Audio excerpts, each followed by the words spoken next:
আচ্ছা, আমরা আগের ক্লাস পর্যন্ত যেগুলো পড়িয়েছিলাম v = u + at এই সমীকরণটা প্রমাণ করা হয়ে গেছিল। এবার যে পরের সমীকরণটা s = ut + half at² এইটা এবার আমরা প্রমাণ করব। দেখো, আচ্ছা, এটা সেকেন্ড ক্লাস,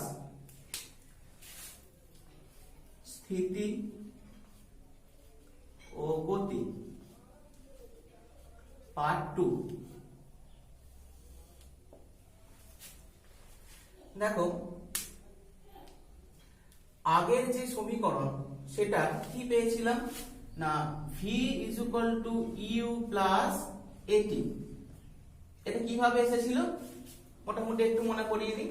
যে ত্বরণ a, সমত্বরণ a মানে কি ছিল dv dt।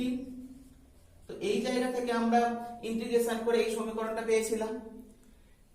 এখন দেখো, বেগ, বেগ মানে সরণের হার, অর্থাৎ v = কি হয় ds dt। তো দেখো, আমি এই জায়গা থেকে এই প্রমাণটা করব। দেখা যাক v = ds dt। তাহলে দেখো, যদি আমরা এটাকে আগের মতো একটু সাজিয়ে নিই কি পাবো না ds = v × dt, অর্থাৎ এটা গুণ করে দিলাম। এবার দেখো, v এর এই মানটা আমরা এই জায়গায় পুট করে দেব, অর্থাৎ ds = যেটা পাবো u + at × dt।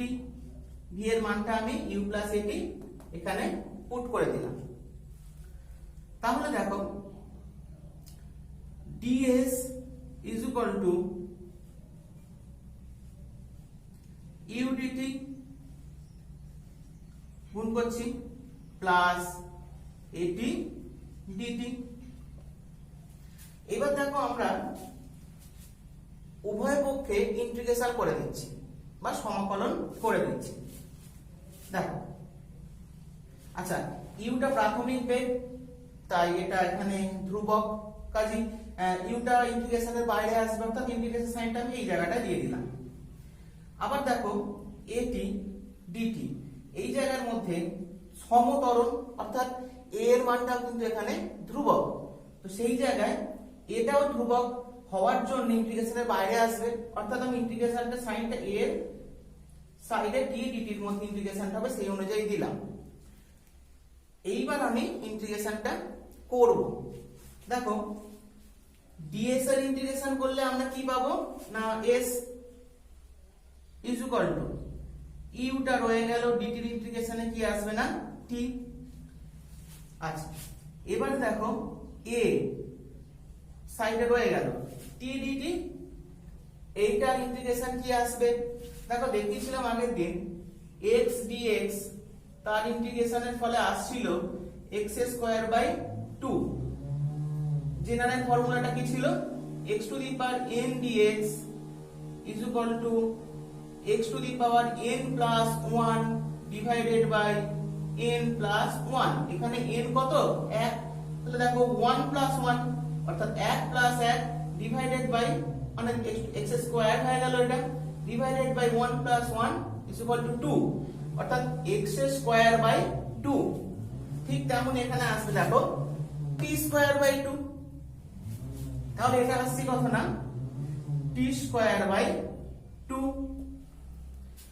Plus c, যেখানে c কি সমাকলন ধ্রুবক।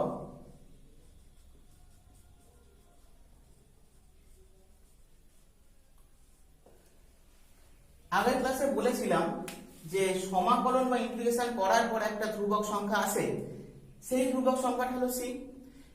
এবার c এর মান আমরা বের করব বিভিন্ন রকম কন্ডিশন থেকে। দেখো, আমি কন্ডিশনটা এখানে একটু বসাই। কি কন্ডিশন?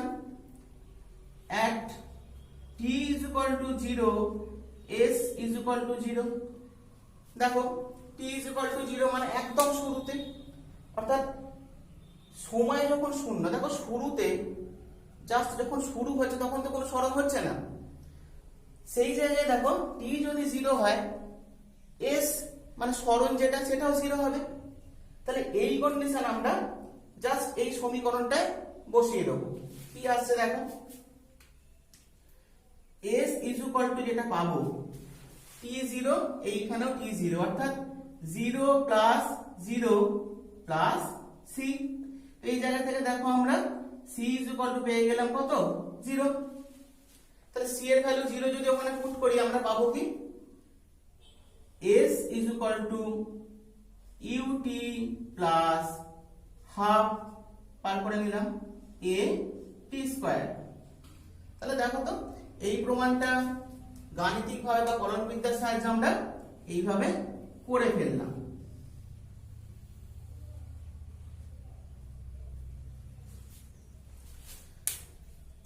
তো দেখো আগের মতো ওয়েতেই আমরা জিনিসটা করলাম, শুধুমাত্র তোমাদের মেন ফর্মুলা যেটা বলেছিলাম মনে রাখার জন্য x to the power n dx is equal to x to the power n plus 1 divided by n plus 1, ওই ফর্মে আমরা t dt ইন্টিগ্রেশনের ফর্মুলাটা যেটা পেলাম t স্কয়ার বাই 2। এই জায়গাটা একটু খেয়াল করলেই বাকিটা সত্যি সহজে হয়ে যাবে। আচ্ছা এবার দেখো এই যে সমীকরণটা আমি বের করলাম সেটা গাণিতিক ভাবে বের করলাম বা কলনবিদ্যার সাহায্যে বের করলাম।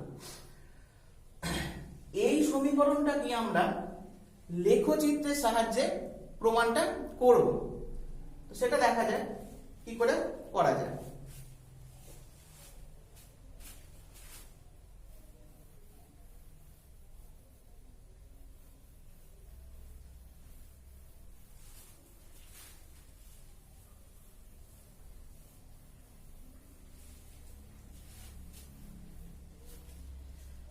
আচ্ছা লেখচিত্র আঁকতে গেলে আমরা আগের ক্লাসে দেখেছি যে x অক্ষ এবং y অক্ষ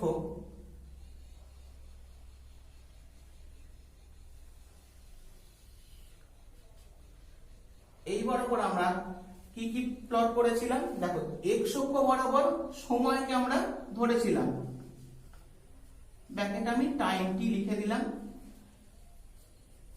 এবং y অক্ষ বরাবর আমরা কি ধরেছিলাম না বেগ, অর্থাৎ y অক্ষ বরাবর আমরা বেগ লিখলাম, ব্র্যাকেটে v লিখে দিলাম। তো সেক্ষেত্রে আমরা লেখচিত্রটা কেমন পেয়েছিলাম, সরলরেখা সমীকরণ পেয়েছিলাম v is equal to u plus at। কি রকম পেয়েছিলাম দেখো, এই রকম একটা সরলরেখা পেয়েছিলাম। সেই সরলরেখা আছে আমি সমীকরণটা একটু লিখে দিই, v is equal to u plus at। এই সমীকরণে u কোন অংশটা ছিল না, y অক্ষের ছেদিত অংশ, অর্থাৎ এই জায়গাটা দেখো মনে করে এই জায়গাটা u ছিল, অর্থাৎ u সমান ছিল না এই জায়গাটা। আর দেখো এই অংশটা কি ছিল v, অর্থাৎ u যেখানে প্রাথমিক বেগ, v মানে অন্তিম বেগ, বৃদ্ধি পেয়েছিল বেগটা ত্বরণের জন্য, অর্থাৎ এই অংশটা ছিল কিনা v।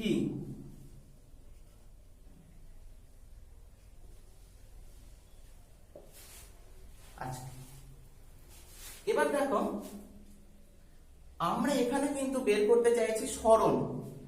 সরণ মানে কি, s ইজ ইকুয়াল টু দেখো বেগ ইনটু সময়, মনে করো বেগ মানে v ইনটু সময় মানে t, অর্থাৎ দেখো বেগ অক্ষ এবং সময় অক্ষের গুণফল, এটা মানে সরণ। তো দেখো বেগ অক্ষ এবং সময় অক্ষের গুণফল, এখন মনে করো এটা একটা আয়তাকার ফিগার, মনে করো জাস্ট এখানে তো না মনে করতে বলছি। তো সেই জায়গায় দেখো যদি আমরা বেগ অক্ষ এবং সময় অক্ষকে গুণ করি তাহলে কি পাবো না, দৈর্ঘ্য ইনটু প্রস্থ, ওই ফরম্যাটে ভাবতে পারো। তো সেক্ষেত্রে দৈর্ঘ্য ইনটু প্রস্থ মানে হলো ক্ষেত্রফল, অর্থাৎ দেখো ওই ক্ষেত্রটার ক্ষেত্রফল যদি আমরা বের করে ফেলি তাহলে কিন্তু সরণ বের করে ফেলতে পারবো। অর্থাৎ এইবার এখানে চলে এসো, এই শেপটা কিন্তু একটা ট্রাপিজিয়ামের শেপ, অর্থাৎ এই ট্রাপিজিয়ামের ক্ষেত্রফল যদি আমরা বের করতে পারি তাহলে আমরা কি পেয়ে যাব না, দেখো সরণ পেয়ে যাব। তো শুধু এটুকু মনে রাখবে যে এই যে রেখাংশটা আমরা নিয়েছি, অর্থাৎ এই সমীকরণের যে লেখচিত্র সরল লেখাটা, সেই সরল লেখাটা দিয়ে যে ফিগারটা আমরা এখানে ড্র করেছি, সেই ভিতরকার যে তার এরিয়াটা বা ক্ষেত্রফলটা যদি আমরা বের করে নিই, তাহলেই কিন্তু সরণ পেয়ে যাব। তাহলে দেখো আমি ক্ষেত্রফলটা বের করছি, তার আগে আমি এই ক্ষেত্রটার একটা নাম দিয়ে দিই। মনে করো এটা এ, এটা বি, এটা সি, এটা ডি। আচ্ছা দেখো এই অংশটা যেহেতু ইউ, তাহলে আমি যদি এবি সমান্তরাল রেখাটা টানি, তাহলে এই জায়গাটা মনে করো আমি ই নাম দিয়ে দিলাম, তাহলে ডি বিই এই পার্টটাও কিন্তু এর সাথে সমান হবে, অর্থাৎ এই অংশটা যদি ইউ হয়, এই অংশটাও ইউই হবে। তাহলে আমরা দেখো আমাদের কাজ শুধু এটুকুই যে আমরা এই ট্রাপিজিয়ামের ক্ষেত্রফলটা বের করব, সেটাই হবে কিনা আমাদের সরল। এখন ট্রাপিজিয়ামের ক্ষেত্রফল আমরা কিভাবে পাবো? দেখো আমি বলছি সরণ এস, সেটা কত না A B C D, A B C D ট্রাপিজিয়ামের ক্ষেত্রফল।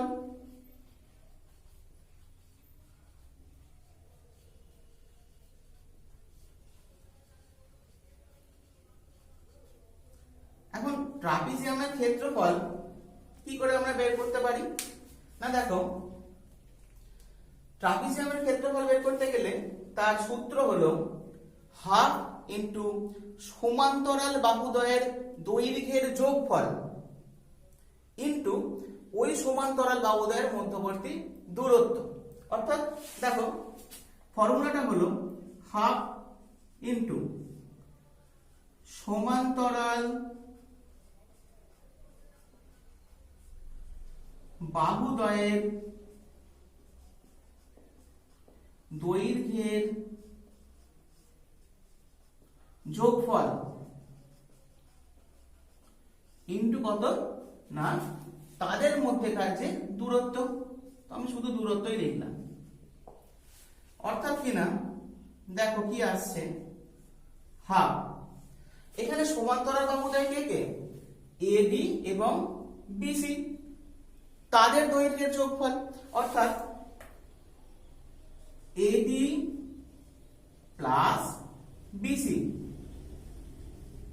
ইন্টু তাদের মধ্যেকার যে দূরত্ব, মানে এই বাহুটা এবং এই বাহুটা, এদের মধ্যেকার দূরত্ব কত দেখো এবি, অর্থাৎ এই জায়গায় হয়ে গেল ইন্টু এবি। তো দেখো আমরা পাচ্ছি কি জিনিসটা, হাফ এডি, এই অংশটা কত দেখো প্রাথমিক বেগ ইউ, আগেই বলেছি, তাহলে বসিয়ে দিলাম এডির জায়গায় ইউ, প্লাস বিসি সেটা কত না অন্তিম বেগ ভি, বসিয়ে দিলাম ভি। এবি এই অংশটা কত দেখো আমরা ধরেছি কত টি টাইম, অর্থাৎ এবির জায়গায় বসিয়ে দিলাম টি। এইবারে দেখো আমরা ভি এর মানটা কত পুট করব, ইউ প্লাস এটি। নেক্সট লাইনে করি, দেখো হাফ ইউ প্লাস ইউটা রয়ে গেল, ভি এর মানটা শুধু আমি পুট করব ইউ প্লাস এটি, টিটা গুণ আছে রয়ে গেল। তাহলে দেখো এটা কত পাচ্ছি এই জায়গা থেকে আমরা, হাফ ইউ প্লাস ই অর্থাৎ 2u প্লাস এটি, টিটা গুণ আছে রয়ে গেল। অর্থাৎ ফাইনালি যদি আমরা হাফ এবং টি কে একসাথে গুণ করে দিই এর সাথে, অর্থাৎ দেখো half into 2u into T plus half into এটি ইন্টু টি, সবাই হাফ এবং টি কে আমি ব্র্যাকেটের মধ্যে ঢুকিয়ে গুণ করে দিলাম, তাহলে কি পাবো, তাহলে ফাইনালি পাচ্ছি যেটা s is equal to half u, দেখো u t plus half a t square. এই প্রমাণটা কিন্তু এখান থেকে হয়ে গেল।